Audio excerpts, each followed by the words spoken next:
দেখুন, আপনাদের মধ্যে এমন অনেক মানুষ আছে যারা অর্থ প্রচুর উপার্জন করেন, কিন্তু অর্থ একদম ধরে রাখতে পারেন না। বারংবার অর্থের ক্ষতি হয়ে যাচ্ছে। ভুল জায়গায় অর্থ লগ্নি করে ফেলছেন। কোনোভাবেই সঞ্চয় করার চেষ্টা করলেও অর্থ কোনোভাবেই সঞ্চয় হচ্ছে না। তাহলে আপনারা একটি ছোট্ট প্রক্রিয়া করতে পারেন। কি করবেন? কোজাগরী পূর্ণিমার তিথিযুক্ত দিনে, লক্ষ্মী পুজোর দিনকে একটি ছোট্ট রূপোর ডিবে নিয়ে নিন। ছোট দেখে নিয়ে নিন, বড় লাগবে না।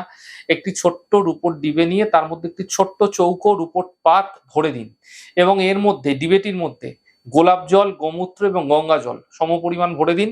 ভরে দিয়ে মুখটাকে বন্ধ করে এমন করে বাইরে থেকে আটকে দেবেন যেন কোনোভাবেই বাইরের বাতাস আসা যাওয়া করতে না পারে। এমনটি করা হয়ে গেলে দেবী লক্ষ্মীর সামনে রেখে পূজা প্রার্থনা করুন। আপনার গৃহের লকারে তারপরে রেখে দিন। যেখানে আপনি টাকা রাখেন, যেখানে আপনি পয়সা রাখেন, সেখানে রেখে দিন। এবং দেখবেন খুব দ্রুতই যে অর্থ খরচ হয়ে যাচ্ছিল, সঞ্চয় করতে পারছিলেন না, জলের মতো বেরিয়ে যাচ্ছিল, সেই অর্থ সঞ্চয় হতে শুরু করবে। এবং অত্যন্ত সহজ ছোট্ট প্রক্রিয়া।